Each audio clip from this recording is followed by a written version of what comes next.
Hello and welcome to Mabinda TV. This is the home of Compassionate Conservatism, where we advocate for a fine balance, a sweet spot between individual creative business excellence as afforded by capitalism and society excellence as afforded by equality of opportunity. So, in essence, we are calling for capitalism with a human first, that is, capitalism with a human first. So, for now, this is ideas, and in ideas, I'm asking, is bad grammar a deal breaker in getting a job? That is bad grammar a deal breaker in getting a job? So basically, you have one of the most commented articles on the Harvard Business Review is why I don't hire people with bad grammar. Of course, this was one of the most commented articles in the Harvard Business Review. Of course, that is someone saying why they don't hire people with bad grammar. So is bad grammar a deal breaker in getting a job? These days, a lot of the initial stages of the job application process is automated. So basically, what you're going to find in the initial stages is basically where someone starts or where in the initial stages it is automated. So basically, if you are applying, let's say, an accountant job, they are likely to have certain keywords, maybe auditing certifications. And I think those keywords are what the computer software, human resource software is going to be looking at those keywords. So I think in the initial stages, I think it also depends on the industry. For instance, the writer of this article, why I don't hire people with bad grammar, runs a company that writes technical manual. So you can expect if you're going to, if writing is your main business, then basically you're going to consider bad grammar really a deal breaker. But what if you are in an writing field? Maybe you are in an engineering role. Maybe you are in an engineering role or a technical role. So is bad grammar really a deal breaker in such a kind of job? And I think it depends. Of course, the writer of this article says that basically grammar is prose and grammar says who you are as a person. The writer of this article says that grammar is prose and it tells about who you are, just like programming is prose. Also, grammar is prose, and so it says that basically grammar tells who you are as a person. And I think this is something, of course, a lot of college career officers are filled with a last minute preparation on how to write a CV. And of course, one of the ways to discard a CV is by having bad grammar. So it acts as an automatic that CV, that resume will end up in the dustbin. The resume that has bad grammar will obviously end up in the dustbin. But I think this need not be so. I think a good grammar, a good CV, a good resume should be presentable. It should be one that highlights your skills, your competencies, your qualifications, and of course your work experience, and of course the referees, and of course the hobbies. But I think a bad grammar really shouldn't be a deal breaker. I think it is not good to dismiss someone just because they have bad grammar. Of course, that depends also on the industry, on the job you are applying for in the industry. Of course, in the industry, it is going to depend on the industry. If it is writing, maybe in the journalism field, in the media field, of course, grammar is going very much to make sense. But I think if it is in a technical, maybe in an engineering role, then they very much care about your quantitative skills. Although these days they say the soft skills also matter, maybe communication skills, maybe having bad grammar could portray that you don't have good communication skills. And I think in that case, then they will say that bad grammar in that case, they will say that bad grammar is bad for. It shows that you don't have good communication skills. And remember, a lot of companies these days are emphasizing both the hard skills as measured by IQ, and of course the soft skills as measured by EQ. That is intelligence, emotional quotient, EQ.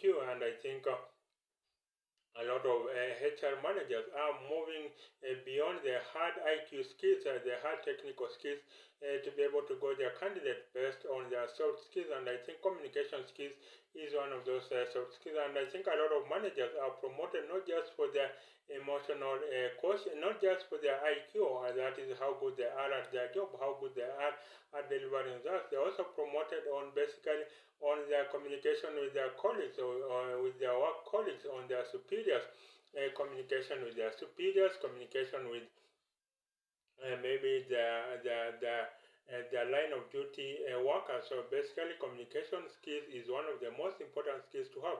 I think the beauty about communication skills is that it is transferable, and maybe this is what managers are looking for. That you don't have to have the hard skills, but basically, if you have skills that can be transferable, because remember these days that then a college degree really is not just for that what it says on the academic certificate. A college degree these days says that you can sit down, you can learn, and basically you can acquire the skills that are needed to perform that job. So there are a lot of a college degree shows that basically you have certain transferable skills that the employer wants, and maybe this is why a good grammar is very much likely to help when applying to these big companies. They say that basically then it means you are trainable, you can communicate with your colleagues well, and basically you pay attention to detail. I think that also plays into that comes into play. That is, you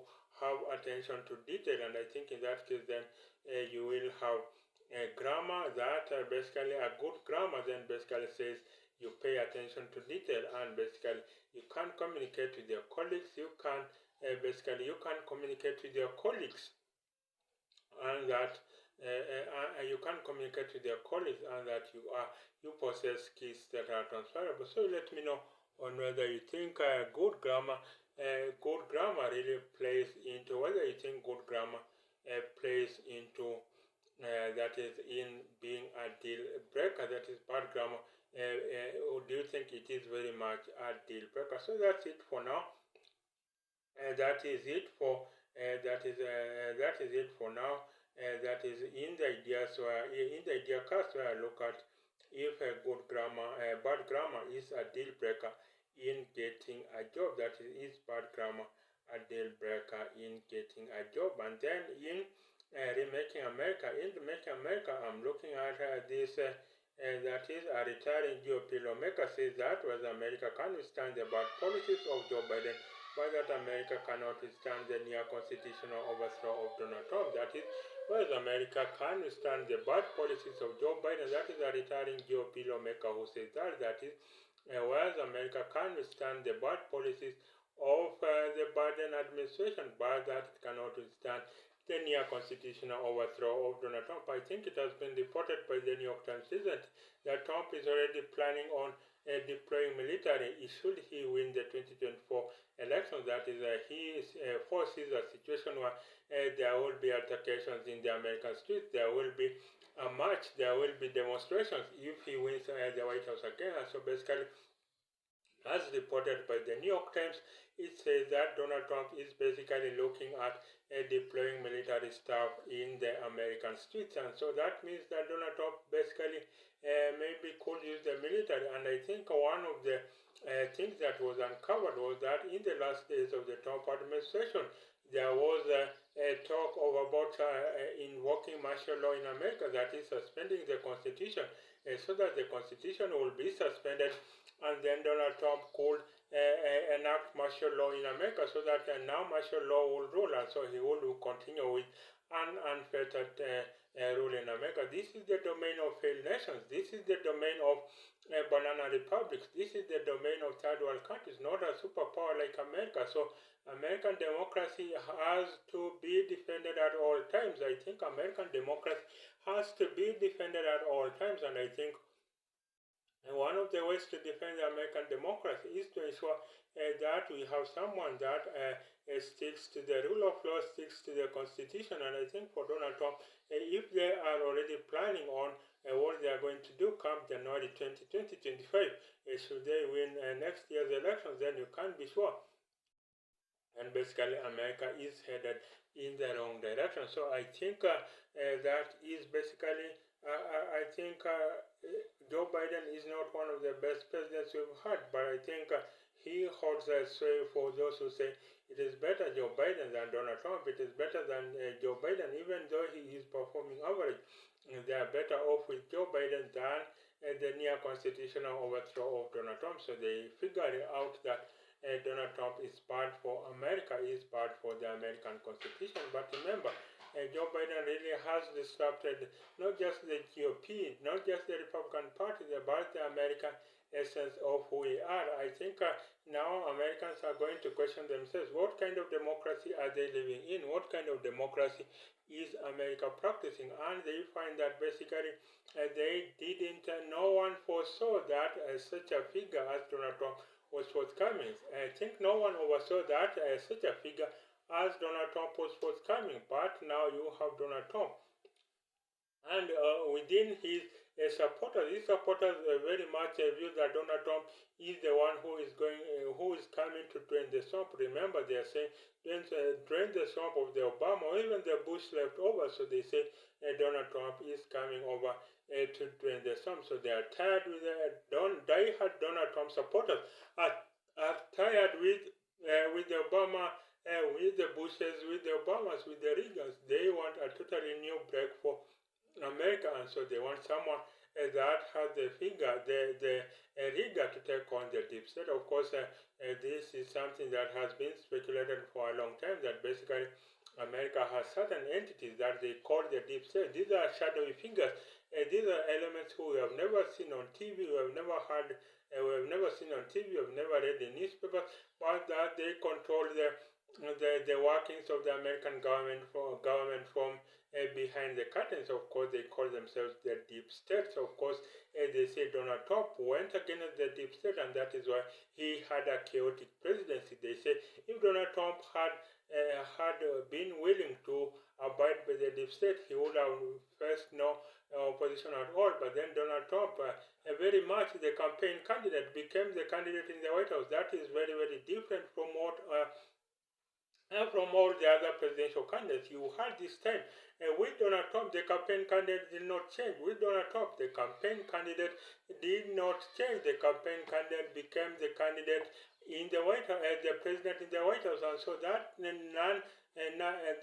non-changing, that static form of Donald Trump, he did not change. He did not transition from being a campaign candidate to being a president in the White House. He very much retained himself. He did not get swallowed up by the deep state, and so that is why his supporters love him to death, and that is why his detractors hate him with a vengeance. And so they say that Donald Trump basically, the campaign candidate, did not become the same candidate in the White House. The campaign candidate usually changes and becomes all the other presidents in the American history. They usually change when once they enter the White House.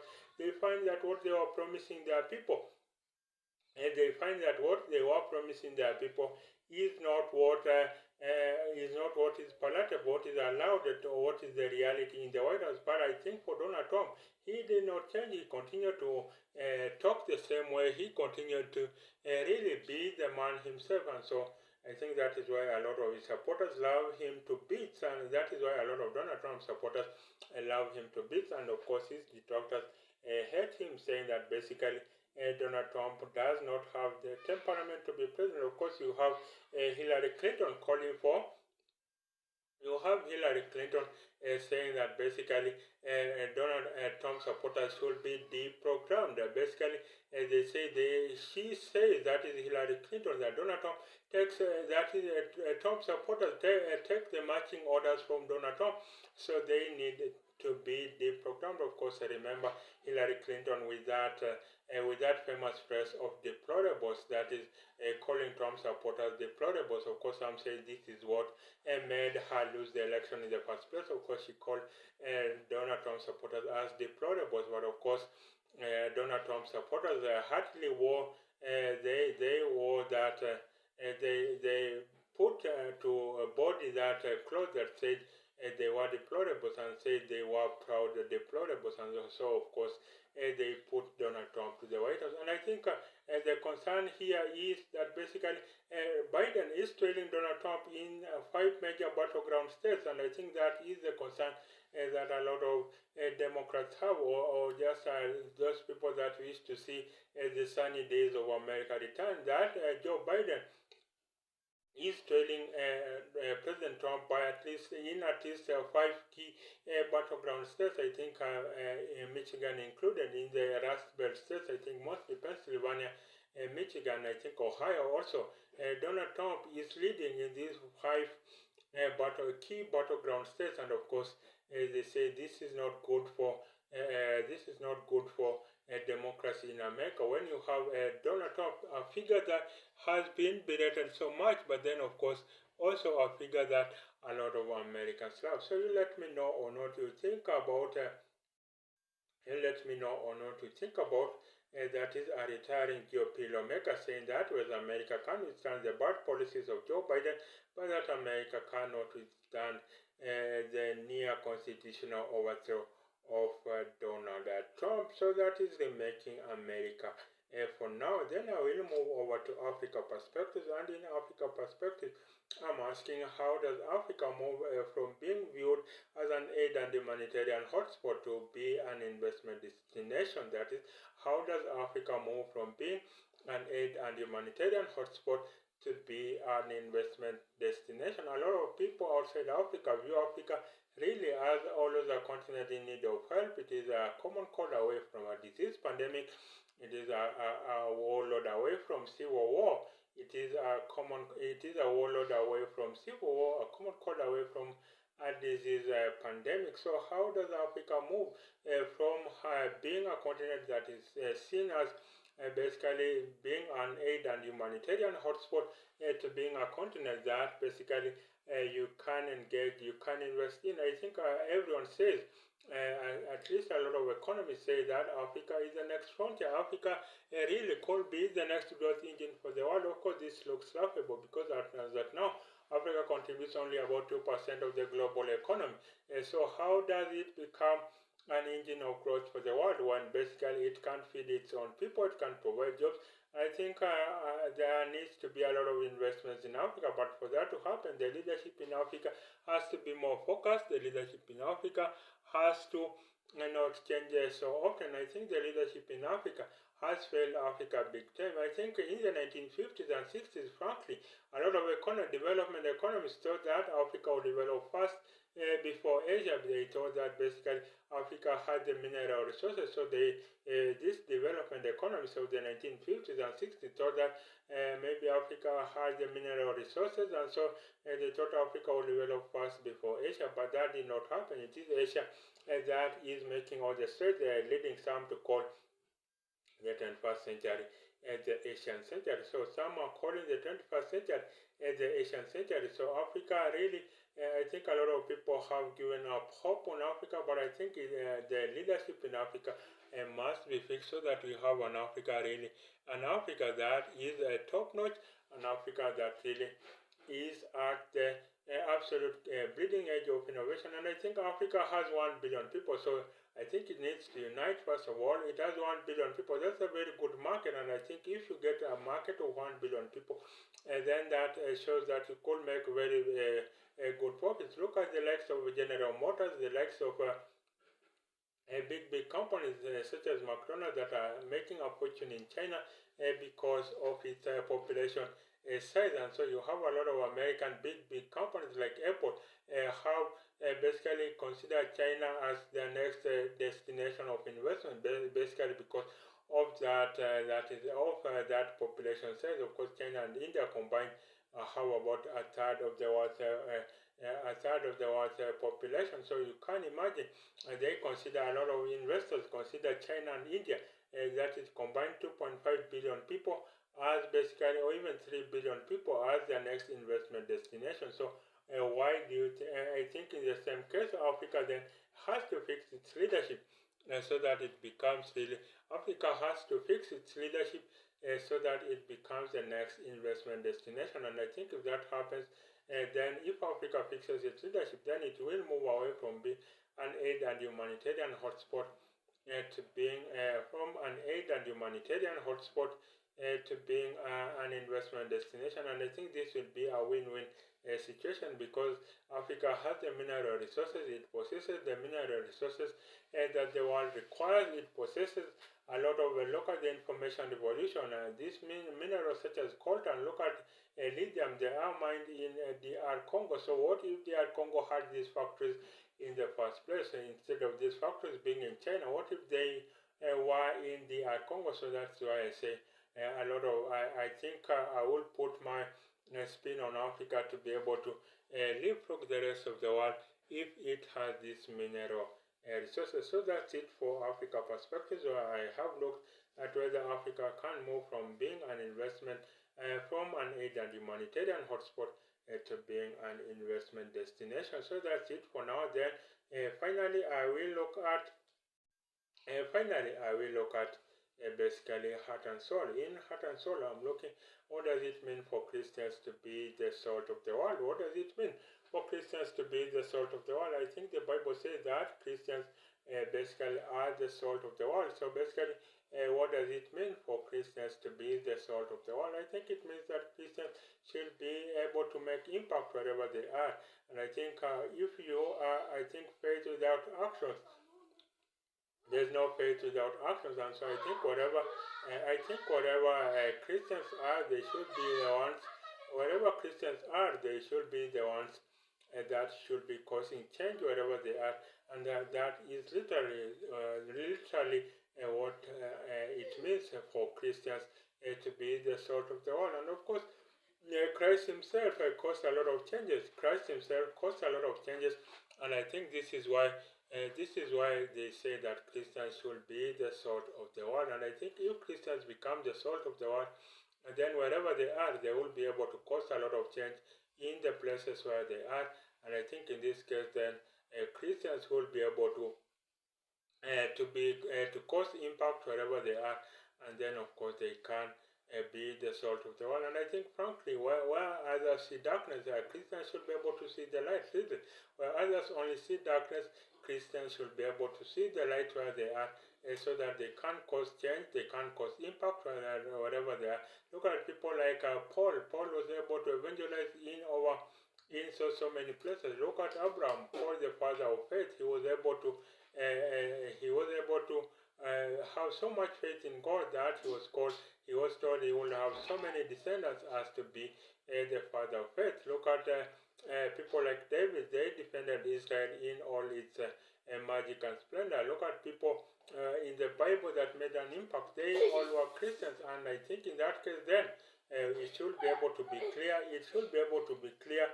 We should be clear that basically Christians can cause impact wherever they are, and in doing so, then they can be the salt of the world and basically be able to cause impact wherever they are. And I think in that case, to walk in the footsteps of Jesus Christ, to be able to walk in the footsteps of Christ means that Christians should be able to basically sit down. Maybe Christians should be able to cause impact wherever they are, and if they do that, then the world will be better for it. Remember, I think it is Mahatma Gandhi. He says he admires Christ but not his followers. I think it is Mahatma Gandhi, the founding father of India, who said he admires Christians, but he admires Jesus Christ, his teachings, his saints, but not his followers. So how is it possible that we could follow the teachings of Christ so that we can become how do we follow the teachings of Christ so that we can become Christians who are doers of the word, not just have faith, but really be doers of the word. Have faith and also be doers of the word.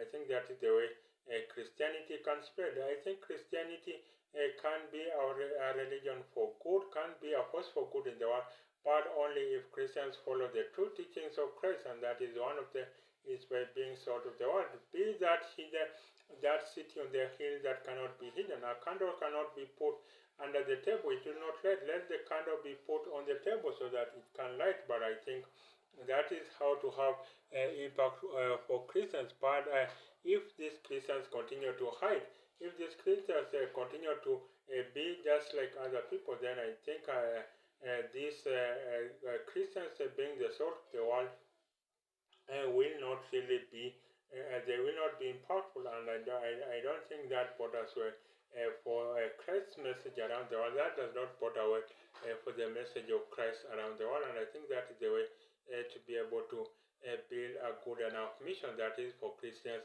to be the salt of the world. And I think they say that basically wherever a Christian is, a city is exalted. So we need the world. Look at all the conflicts around the world. Of course, they say religion has caused so much conflict, but I think it can also be a force for good in the world, that is religion. And I think if Christians can follow the teachings of Christ, then they can cause major impact around the world. And I think that is the way for Christianity to be. That is the way for Christianity to be able to spread. That is the way for Christianity and to be able to cause impact around the world. And that is the way to bring more people to Christ. And I think if we bring more people to Christ, there will be the world has so many problems. And I think we need the doers of the world. We need Christians to be that city on the hill that cannot be hidden, that candle that has to be put on the table so that it lights everywhere. And I think you let me know on what you think. You just let me know on what you think that is. You let me know on what you think that is the Bible says, by saying that Christians should be the salt of the world. So that's it for now. That's it for now, where I have looked at ideas, where I looked at whether bad grammar is a deal breaker in applying for a job. Then in the Making America, I looked at this retiring Joe Pillow maker, who says that basically America can withstand the bad policies of Joe Biden, but that America cannot withstand the near constitutional overthrow of Donald Trump. And then in Africa perspective, I asked how can Africa move from being an aid and humanitarian hotspot to being an investment destination. And then in Heart and Soul, I looked at how can Christians be the salt of the world. So bye for now. This has been Mabina TV. This is home of Compassionate Conservatism, in which I advocate for a fine balance, a sweet spot between individual creative genius excellence as afforded by capitalism and society excellence as afforded by equality of opportunity. So in essence, we are calling for capitalism with a human face, that is capitalism with a human face.